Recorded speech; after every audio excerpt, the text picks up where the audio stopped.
I was sitting on my porch that morning, the kind of quiet morning you only get once you finally stop answering to other people's clocks. Birds chirping, coffee steaming in my hand. 40 years in IT, and for the first time, there were no emails waiting, no tickets marked urgent, no, "Hey Tom, got a sec?" from some 20-something who thought rebooting fixed everything.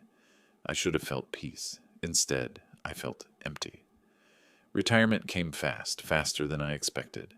One Friday, they threw a little party in the break room.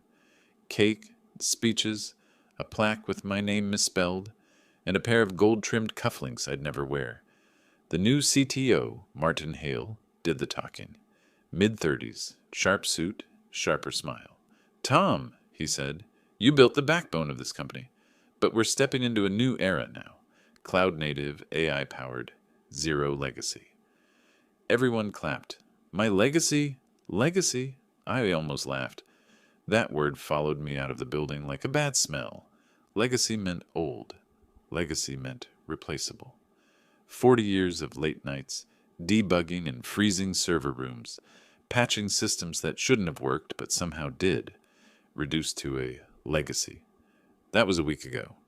Now sitting on my porch, I was still trying to convince myself I was okay. My wife, Diane, had left a pot of coffee before heading to her sister's. "You'll finally relax," she said. She didn't understand.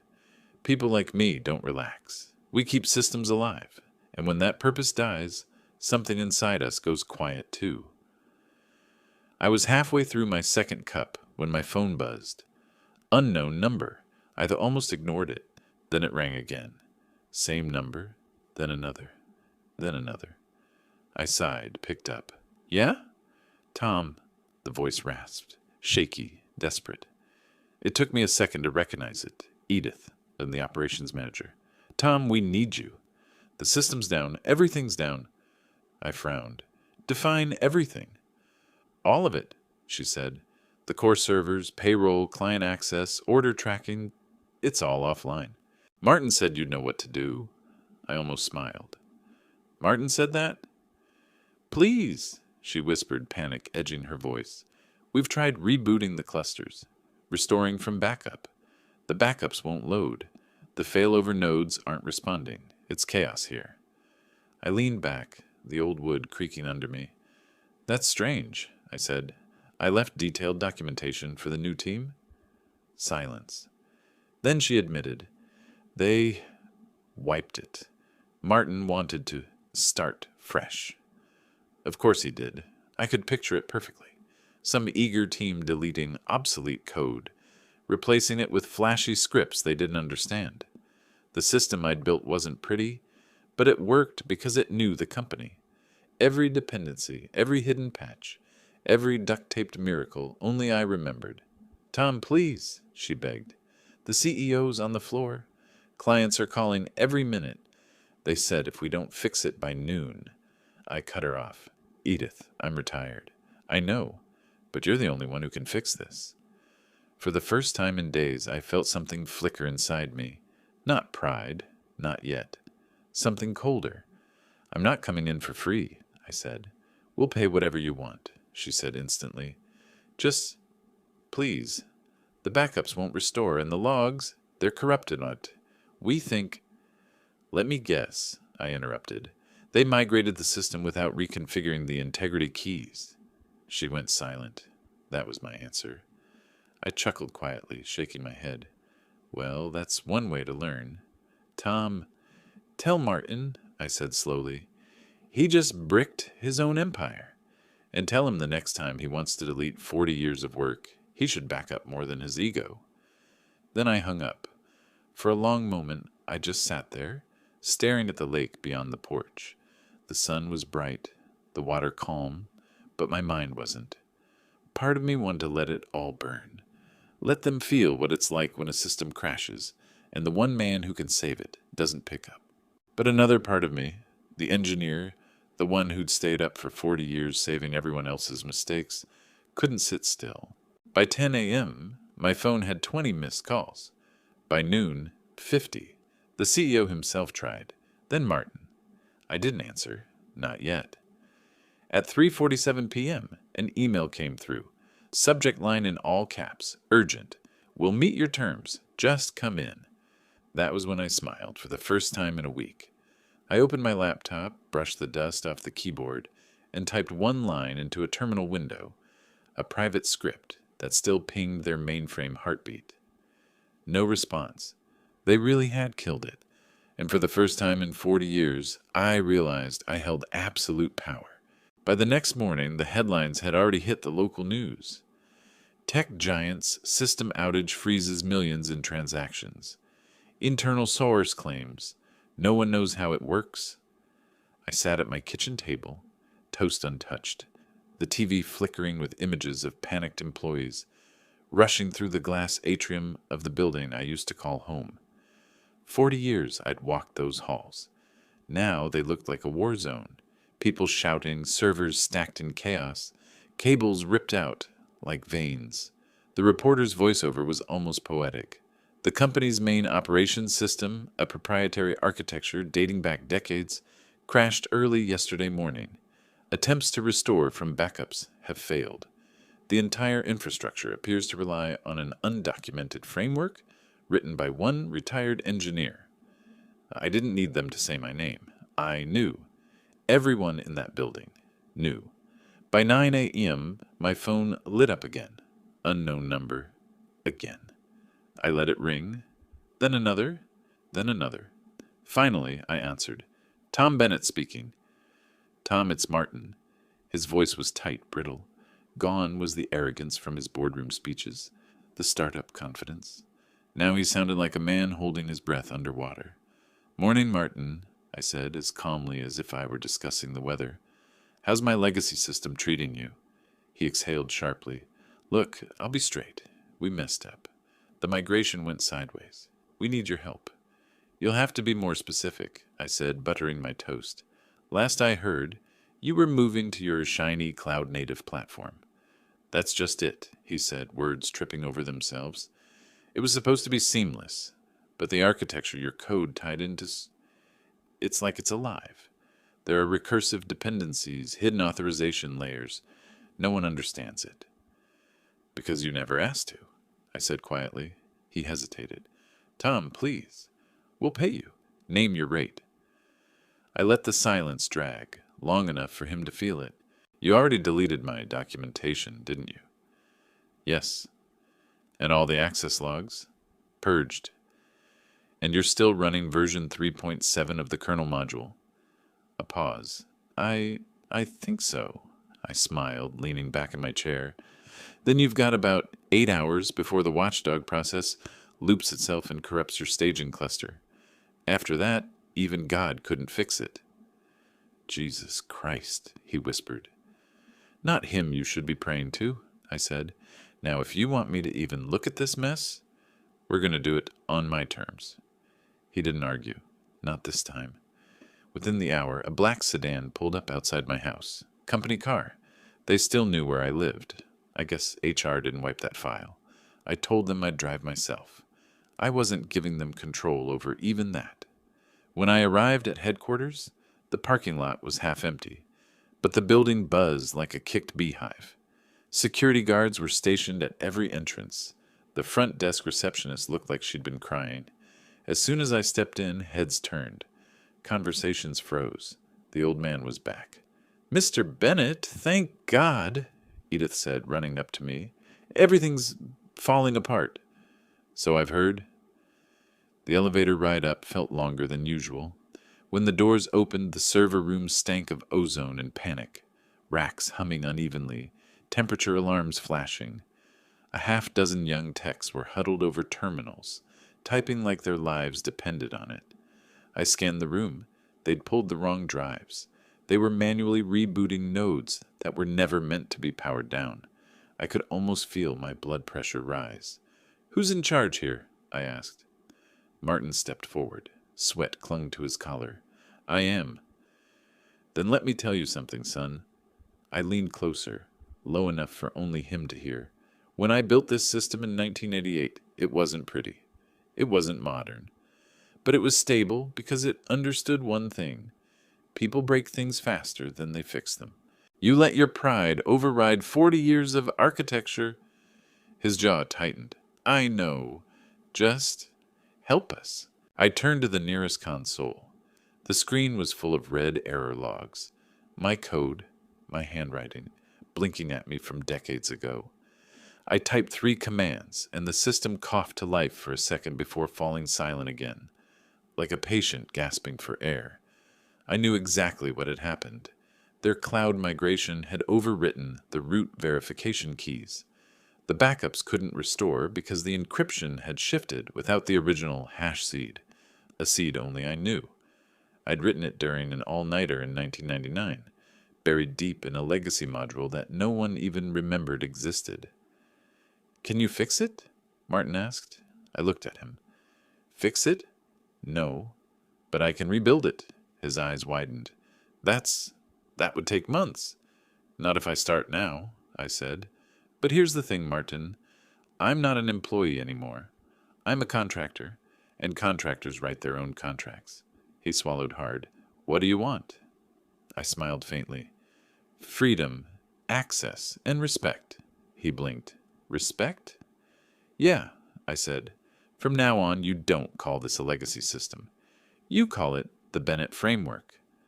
The room went dead quiet. Even the servers seemed to pause. Martin opened his mouth, closed it, then nodded slowly. Deal. Good answer, I thought, because he didn't realize yet that the Bennett framework wasn't just code. It was a living, breathing memory, built by someone who knew exactly where every line led. And right now, every line led back to me. They cleared a space for me in the old operations room.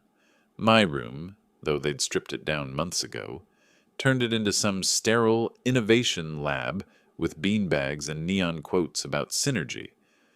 Now the beanbags were gone, replaced with chaos. Wires everywhere, dead monitors, UPS units humming on their last breath. I walked in slow, like a man inspecting a crime scene, because that's what it was, my crime scene. The first thing I noticed was the hum, uneven, anxious, the network heartbeat, struggling. Every instinct I'd honed over 40 years told me this wasn't just a crash. This was a slow bleed. Something deep inside the system had started eating itself alive. Martin hovered behind me like a student waiting for permission to speak. We lost node integrity around 4 this morning, he said. The monitoring scripts failed, and when the backup tried to mount, it corrupted the audit logs. Of course it did, I said, sitting at the terminal. You tried to restore from a versioned snapshot without verifying the hash tree. That's like performing surgery blindfolded. He flinched, and I didn't bother to hide the contempt in my voice. I typed a few commands, and there it was. My old network map, ghostly and familiar. Thousands of interlinked dependencies, most of them blinking red. You didn't just crash the system, I said quietly. You broke its memory. He frowned. Its memory? This framework wasn't just lines of code, I said. It learned how people worked, their patterns, timing, input behavior. It predicted failure before it happened. It evolved with the team. When you deleted that history, you didn't just lose functionality, you lobotomized it. He stared at me, pale. Can you... Yes, I said, but I'm not just patching this up for you. We're doing this on my terms. I gestured toward the nearest developer. A young guy, maybe 25, hoodie, anxious eyes. What's your name? Sam. Sam, I said, you're going to learn something today they'll never teach you in school. Systems don't die because of bad code. They die because of arrogance. He nodded like I was preaching scripture. Maybe I was. For the next 6 hours, I worked in silence. My fingers remembered every command by muscle memory, every shortcut, every hidden subroutine I'd buried years ago because management refused to approve upgrades. I reactivated the local mirror drives, rewrote the access rules, rebuilt verification from scratch. By 3 p.m., the hum was steady again. The network heartbeat was alive. Edith burst in. Tom, the client servers just came back online. Orders are syncing. Cheers erupted across the room. Some people actually clapped. I didn't look up. I wasn't done yet. Martin approached cautiously. You did it. No, I said. I stabilized it. There's a difference. He frowned. What's left? I turned the monitor toward him. This. On the screen was a log window scrolling lines of code. Old entries, recent entries, anomalies. These, I said, are unauthorized changes. Someone's been inside my system. His eyes narrowed. Who? I typed a command, filtered by access timestamps, and there it was. An admin credential used 3 days after my retirement. One that should have been disabled. Martin's expression twisted. That's impossible. Nothing's impossible, I said. It's just undocumented. I drilled deeper, tracing the IP source. Internal. Level 3 access. Signed by a user with elevated privileges. Care to explain, I said, turning the monitor, why your login credentials were used to reroute our root verification keys to an unregistered external repository? His mouth opened, then shut. His voice cracked when he spoke. That wasn't me. Then who? Silence. I leaned forward. You said you wanted control, Martin. You fired the man who built the only thing keeping this company alive. And now you've got control. Congratulations. You also have sabotage. He dropped into a chair, pale as drywall. Jesus Christ. I stood. No, just Tom Bennett. I started typing again. The room watched as the main screen filled with cascading logs, traces of every modification, every file touch, every command executed since my retirement. A complete forensic playback. What I saw made my jaw clench.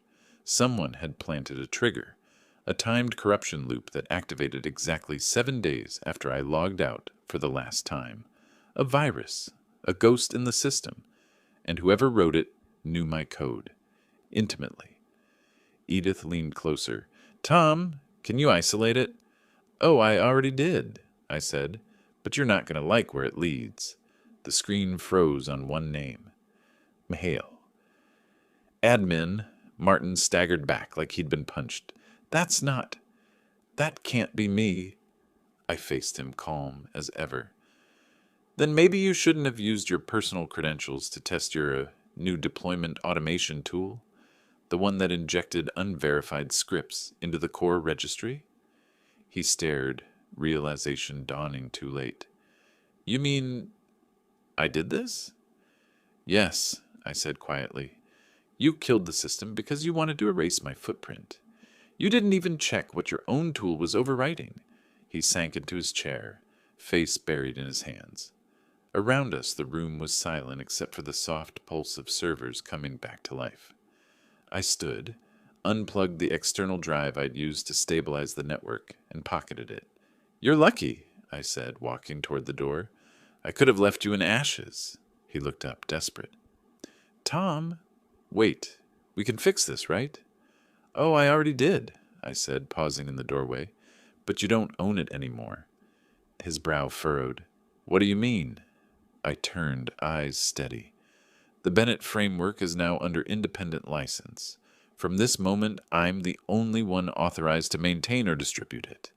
You can keep your cloud dreams. I'm taking back my work. I left him standing there, surrounded by blinking lights and his own guilt. Outside, the air was sharp and clean, the sun setting over the parking lot like the world had just rebooted. For the first time in 40 years, I wasn't tied to a desk, a pager, or a boss. And as I got into my car, my phone buzzed. Another unknown number. This time, I answered. Mr. Bennett, a voice said. This is the CIO of Fairmont Technologies. We heard about the crash. We're looking for a systems consultant, someone who understands real architecture. I smiled. You're in luck, I said. I just became available. 2 months later, I was sitting in a glass-walled conference room downtown. Not in their building, but mine, my company. Bennett Systems Consulting. No plaques, no motivational quotes, no innovation labs. Just real engineers, the kind who think before they type. It started small. After the collapse, word spread fast through the industry. Other companies, the ones who'd quietly depended on the same framework my old employer had buried, Started calling. Banks, utilities, logistics firms. They all had one thing in common: a mess built on top of my work. I didn't need revenge anymore. The market was giving it to me. One by one, I rebuilt what they had tried to erase. Cleaner, safer, smarter. I wrote new documentation, enforced audit layers, and built a contract model that put ethics above ego. I didn't just fix systems, I trained people to understand them. My first rule was simple: if you can't explain it, you don't own it. Within 8 weeks, I had 3 full-time clients and a dozen contractors. By the 12th week, my old company, the one that called my work Legacy, filed for bankruptcy protection.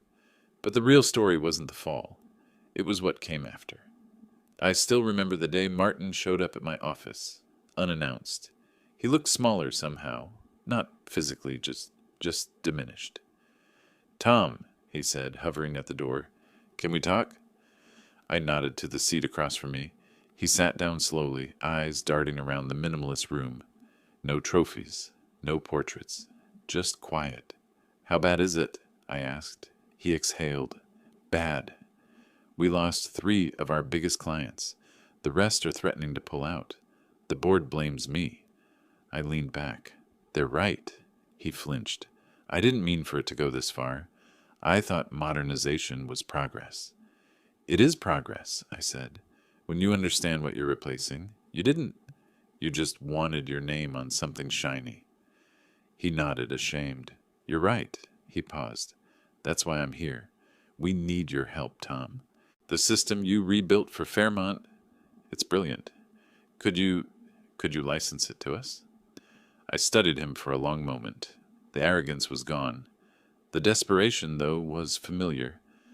The same tone I'd heard on the phone that morning 2 months ago. "You know," I said slowly, "when I walked out that day, I thought I wanted revenge. I wanted you to feel what I felt when you erased me. But now—" I gestured to the glass around us, the hum of servers beyond. "Now I realize I already got it." He frowned. "What do you mean?" "I built something that works. You built something that didn't. And everyone saw the difference." He lowered his head.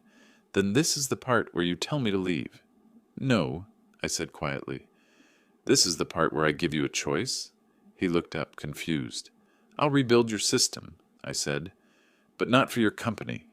For the public sector, hospitals, schools, utilities, systems that matter. You'll work for me now, Martin, as a junior consultant. You'll audit what you once ignored." His mouth opened, closed again. "You're serious." "As a heart attack," I said. "You'll start where I started, writing scripts at 3 a.m., documenting everything. And when someone asks a question, you won't bluff your way through it. You'll admit you don't know." He stared at me for a long time. Then quietly he said, "When do I start?"